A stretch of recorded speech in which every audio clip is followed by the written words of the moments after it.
अस्सलाम वालेकुम व्यूअर्स, क्या हाल हैं आपके। उम्मीद करते हैं कि आप सब खैर खैरियत से होंगे। सी और टूरिज्म में आपको खुशामदीद कहते हैं और हमारे साथ हमारे भाई हामिद साहब भी मौजूद ही हैं पहले की तरह। तो आज हम जिस टॉपिक पे बात करने जा रहे हैं वो टॉपिक बहुत ही अहम है। इसको रोड का सब स्ट्रक्चर कहा जाता है, जिसको जिस पे आज हम बात करना चाह रहे हैं। इसको एबैकमेंट कहते हैं। और हम एबैकमेंट पे इस तरह बात करेंगे कि कौन सा मटेरियल जो है ना एबैकमेंट के लिए ज़रूरी होता है और कौन सा जो है ना वो नुकसानदेह होता है। तो आइए, हमारे साथ जो हामिद साहब भी मौजूद हैं, तो ये भी जी, इस जी। पे हमें बताएंगे कि कौन सा मटेरियल जो है ना इस्तेमाल करना चाहिए। बैकमेंट वो ऐसा है जहाँ जिसके ऊपर जो है ना हम सब ग्रेड तैयार करते हैं, और सब ग्रेड से नीचे वाले जितना भी हमारी फिलिंग होती है, उसे मिट्टी की हो चाहे वो सैंड की हो, तो उसे जो है ना हम बैकमेंट कहते हैं।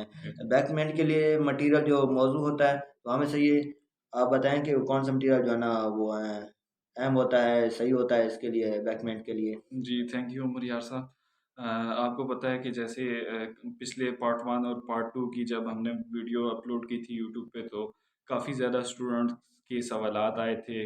कमेंट सेक्शन में काफ़ी ज़्यादा ये कमेंट्स थे कि आप मटेरियल के बारे में कुछ बताएँ। फिर उसके अलावा आप आहिस्ता-आहिस्ता हमें और भी बहुत सारी चीज़ों का बताएँ। इंशाल्लाह हमारे साथ जुड़े रहिएगा। इन हम आपको हर जो हमारा स्ट्रक्चर, रोड का जो स्ट्रक्चर है वो तैयार होने का जो प्रोसेस है वो इंशाल्लाह आप नाज़रीन और अपने जो स्टूडेंट हैं उनके आगे हम आगाह रखेंगे। तो जैसे एम्बैकमेंट हमने पार्ट 2 में भी बताया था कि एम्बैकमेंट के लिए यह जो मकसद है हमारा, वो ये है कि हम ना सबसे पहले जो है वो एम्बैकमेंट करने से पहले हम देखते हैं कि हमारे पास स्पेसिफिकेशन के मुताबिक हमने कौन सा मटेरियल यहाँ पे यूज़ करना है। कि हमारे पास करीब कौन सा ऐसा मटेरियल है जो काबिल इस्तेमाल हो सकता है एम्बैकमेंट में, जो हमारा वाटर टेबल है उसकी बुनियाद पर हो, जो हमारे पास जो वाटर टेबल है और सीपेज है और फ्लड आने के जो खदशात होते हैं, उनमें वो किस बुनियाद पर हमारे स्ट्रक्चर को वो महफूज रखेगा। हमारे पास सबसे बेहतरीन जो मटेरियल होता है वो A24 होता है, जो जिसमें सिल्ट भी होती है, जिसमें क्ले भी होती है, और जो जिसके ग्रेन साइज आप ये कह सकते हो उमर हाँ साहब जी, के बिल्कुल। ग्रेन साइज जो मटेरियल होता है, वो ग्रेन साइज मटेरियल जो है वो हम इस वजह से इस्तेमाल करते हैं कि इसके अंदर ये वर्केबिलिटी, ये किस्म की वर्क वर्केबिलिटी है, और इसकी जो स्ट्रेंथ होती है ये आम क्ले जो मटेरियल होता है उससे ज़्यादा हाई हाई होती है। और इसके अंदर ये भी एक मज़े की बात है कि ये हमें ये फ़ायदा पहुँचाता है कि इसके अंदर प्लास्टिसिटी इंडेक्स जो होता है वो बहुत ही कम होता है। और आम तौर पर क्ले में जैसे आपको भी पता है कि क्ले में प्लास्टिसिटी इंडेक्स जो होता है वो बहुत ज़्यादा हाई होता है। प्लास्टिसिटी इंडेक्स आप साइट पर एक आम तरह का एक ट्रायल है, आप भी चेक कर सकते हैं, और स्टूडेंट्स को भी मैं कहता हूँ कि वो भी चेक करें। इसमें इतनी कोई टेक्निक नहीं है। आप कहीं से भी क्ले का या मिट्टी का ढीला उठा लें, हल्का सा उसके अंदर कोई मॉइस्चर इन्वॉल्व करें, वो मॉइस्चर इन्वॉल्व करके आप ना अपने हाथों की हथेली पर एक थ्रेड बनाएं। थ्रेड जो हो वो उसका साइज जो है वो 3 mm, या आप आसान जबान में कह लें कि 2-3 सूत्र का वो थ्रेड हो। अगर 2-3 सूत्र के थ्रेड बनाते हुए अगर आपके हाथ पर वो जो थ्रेड है उस पर क्रैक आ जाए, तो वो आप समझ लें कि वो जो है उसमें प्लास्टिसिटी इंडेक्स जो है वो कम है। अगर उसमें थ्रेड ना है, वो धागा नुमा जो आप मिट्टी का ढीला जो है वो अपनी हथेली से मसल करके वो अगर लंबा होता जा रहा है, तो आप समझ लें उसमें प्लास्टिसिटी इंडेक्स बहुत ज़्यादा है। तो वो टेस्ट करने के लिए हम लिक्विड लिमिट करते हैं। लिक्विड लिमिट जो है वो हमारे लिए एक बहुत इंपॉर्टेंट इसके लिए वो समझा जाता है, शनाख्त के लिए एक किस्म का ये आइडेंटिफिकेशन टेस्ट है। फिर उसके बाद जो है आइडेंटिफिकेशन करने के बाद इसकी क्लास फाइंड हो जाती है।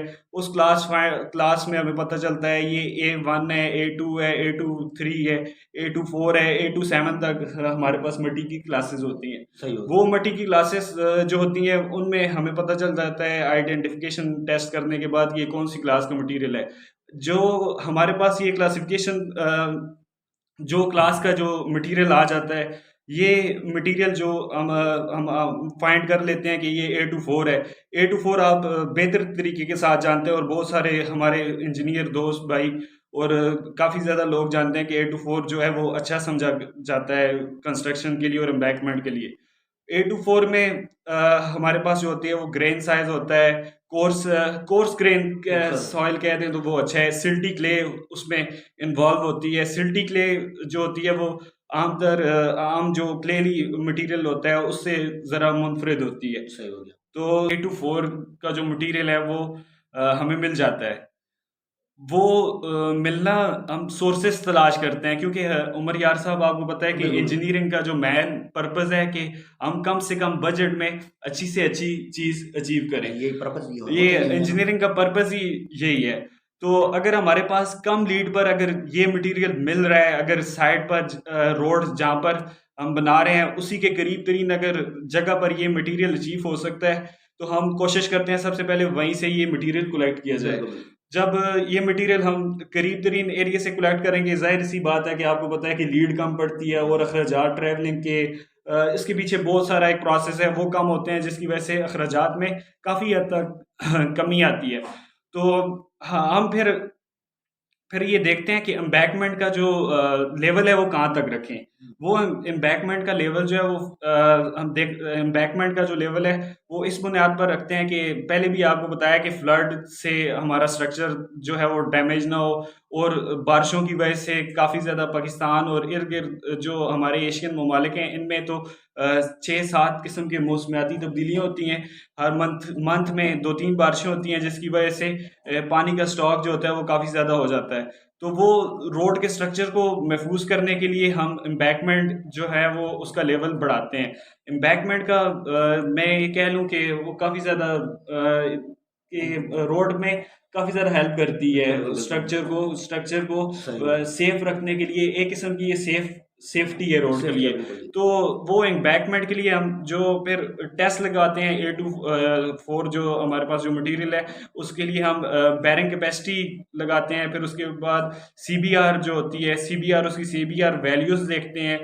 फिर उसके बाद जो है वो हम जो है उसका लेबॉर्ट्री से प्रॉक्टर करवाते हैं। हाँ, लेबॉर्ट्री से जब हमारे पास प्रॉक्टर उसका आ जाता है फिर हम उसी बुनियाद पर उस एम्बैंकमेंट को कंपैक्टेड रखने के लिए जो प्रोसेस करते हैं एफटीटी वो हमारे पास आ जाता है जिसकी बुनियाद इस पर हम स्ट्रक्चर बनाते हैं। इसके अलावा जो है ना हम अगर हमें A24 नहीं मिल रहा, मतलब कम मिकदार में मिल रहा है, तो हम जो है ना बैकमेंट के लिए सैंड भी तो इस्तेमाल कर सकते हैं। सैंड जो है ना वो जी जी जैसे हाँ कि जी। वाटर रूलिंग की होती है, उसकी वाटर कंपैक्शन होती है। जी जी तो दरमियान में जो है ना हम वो उसको सैंड डाल देते हैं और जो है ना इर्द गिर्द 2 मीटर या 1.5 मीटर के जो है ना हम कन्फाइनमेंट लगा देते हैं। जी और जी दरमियान में इसके जो है ना पीवीसी के पाइप जो है ना वो रख देते हैं, ताकि जो है ना सैंड का जितना भी पानी से हम कंपैक्शन पानी का बहुत ज़्यादा इस्तेमाल करते हैं, जी और जी एक्स्ट्रा पानी जो सीपेज के ज़रिए कंपैक्शन होनी है वो हमारा उन पीवीसी पाइपों के ज़रिए जो है ना बाहर निकाला जा सके। और उसके बाद जब हमारे बैकमेंट तकरीबन मुकम्मल हो जाती है या एक दो लेयर लेयर रह जाती है, उसके बाद हमने A24 मटीरियल ही उसके ऊपर इस्तेमाल करके जो है ना सबके रेट के लिए आप प्लेटफॉर्म बना सकते हैं। जी जी। फिर उसके अलावा आप देखते हैं कि स्वेलिंग उसका पोटेंशियल जो है वो चेक करते हैं। वो स्वेलिंग पोटेंशियल जो है वो अगर हाई हो तो बार उसका जो मॉइस्चर मेंटेन करने में हमें मसला रहता है। अगर उसे हम ज़्यादा करेंगे पानी की क्यूरिंग ज़्यादा करेंगे तो उसमें स्वेलिंग पोटेंशियल जो होगा वो बाद में श्रिंकेज जिसे कहेंगे वो श्रिंकेज की लिमिट जो है वो बिल्कुल बढ़ जाएगी। सही। अगर स्वेलिंग पोटेंशियल जो है वो मेंटेन हम रख सकेंगे तो हमारे पास एक अच्छी एम्बैंकमेंट तैयार हो सकती है। बिल्कुल। और इसका जो है ना दारोमदार जो होता है कि इसकी हाइट भी होता है कि उसकी कितनी थिकनेस में हमने बैकमेंट डालना है। बैकमेंट अगर फ़र्ज़ करें 2 फुट 3 फुट या मीटर में ले लें, 1-2 मीटर होती है, तो उसको जो है ना 15-15 सेंटीमीटर की लेयर पे लेयर उठानी पड़ती है। और उसको के ऊपर ग्रेडिंग रूलिंग की जाती है, और उसकी जो है ना कंपैक्शन अचीव की जाती है। आमतौर पर जो रूटीन में कंपैक्शन अचीव की जाती है वो 90% ही होती है। और हर 6 इंच की लेयर डालने के बाद टेस्ट और जो सर्वे किया जाता है, और जो है ना उसके बाद उसकी टेस्टिंग की जाती है। जब तक एक लेयर जो है ना पास नहीं हो जाती, उसके बाद जो है ना दूसरी लेयर उस वक्त डंप नहीं की जाती, उसके पास होने के बाद जो है ना दूसरी लेयर डंप की जाती है। और साथ साथ जो है ना लेयर बाई लेयर जो है ना सर्वे भी चलता रहता है, और हमारे जो है ना FDT या कोर कटर के जो है ना टेस्ट भी लगते रहते हैं। बिल्कुल। और जैसे एफटीटी के अलावा फर्माबिलिटी लगता है, कांस्टेंट एड, फॉलिंग एड, फिर उसके अलावा जो है वो हम साइड एज पर साइड वैन शेयर इस्तेमाल कर सकते हैं कि उसके अंदर शेयर स्ट्रेंथ मालूम कर सकते हैं। ये प्रोसेस साथ साथ हम चलाते रहते हैं रोड बनाते वक्त, और कोशिश की एम्बैंकमेंट जाती है बनाते जो वक्त। कि ना इसमें जो है ना हमने जो ग्रेडियंट और जो है ना हमारी जो क्रॉस स्लोप हैं, क्रॉस स्लोप जो है वो कैम्बर है, वन साइड स्लोप है जो है ना वो हम बैकमेंट के अंदर अंदर ही अचीव कर लेते हैं, ताकि जो हमारा सब ग्रेड की लेयर है वो कुली तौर पे चेंज किया है, 15 सेंटी की है या मतलब है 30 सेंटी, 1 फुट की कह लें, कि वो प्रॉपर हम डाल सकें। और जो है ना इसके ऊपर क्योंकि हमने स्ट्रक्चर का काम करना होता है सब ग्रेड के बाद, जी जी। तो इसके लिए ज़रूरी है कि जो है ना इसकी पूरी लवाजमत जो है ना वो पूरी हो जाए, पूरी हो जाए और बिल्कुल इसके बाद जो है ना हम सब ग्रेड के लिए तैयार कर सकें। तो बिल्कुल। उम्मीद है कि सब बैकमेंट की आपको समझ लगी होगी, और अगली वीडियो में जो है ना हम सब ग्रेड की तैयारी और सब ग्रेड पे बात करेंगे और देखेंगे कि कौन सा मटीरियल जो है ना सब ग्रेड के लिए मौजूद होता है। बिल्कुल। वो तो हमारे साथ फिलहाल जो है रहिए।